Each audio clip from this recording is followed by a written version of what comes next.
Back in 2010 was a big year for our family. Jared finally finished his physical therapy. He got a doctorate in physical therapy. And a couple months later, we actually bought our first home. I actually called Jared at work, sobbing. I told him, Jared, I'm pregnant. We had no idea how we were gonna afford it financially, just being in this new house. We already have 2 kids. Jared just started this job, and he, being the superhero he is, was just like, that's awesome, like, we'll make it work. My company came to me and presented me with this opportunity and said, we would like to send you up to Portland to get specialized in this certain technique to help people feel better. This was really the first time that we had been apart for more than a couple of nights, but I figured I can handle it. I mean, it's a couple nights. By Friday night, I just didn't feel well. So I called my mom and dad. I said, I'd come over, we'll feed you dinner. And so every couple of minutes, I would kind of just grab my stomach and kind of hunch over. And my mom and dad are like, are you sure you're okay? This isn't normal. And then all of a sudden, I just felt it. It was like one of the last texts that I got from her before, as I'm sitting in the airplane, it's just this feeling of complete helplessness.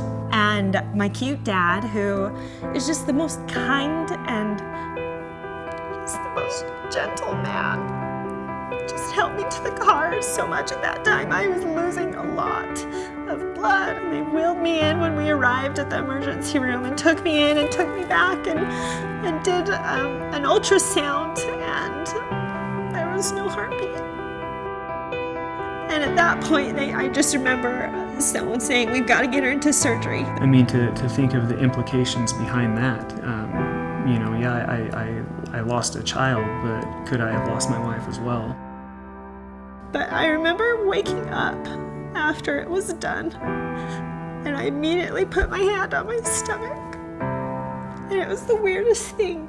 I knew that baby was gone. So I remember one night I went downstairs and just turned on the computer, and I just Googled women who've had a miscarriage. And it pulled up all kinds of things, obviously statistics and facts, and then there were also blogs. I remember there was one in particular of a woman who had lost a baby at 14 weeks, which was the same as me. And I remember her story just resonated so well with me. And I just thought, she knows exactly what I'm going through. Just remember, I was so grateful that she was willing to be so vulnerable and share. And it was right around this time, it was actually a month after I had my miscarriage, one of my sisters reached out to me and said, hey, let's start a blog, but let's do it together as sisters. And so I dove headfirst into this, and looking at it from the angle of, I hope this helps someone else, just like those people's stories and the things they shared on their blog helped me. Just over the years, as we have grown our blog to what it is, and as we've taught people how to start a blog, it always comes back to, you have a story, and you need to share it because somebody, even if it's just one person, needs to hear your story.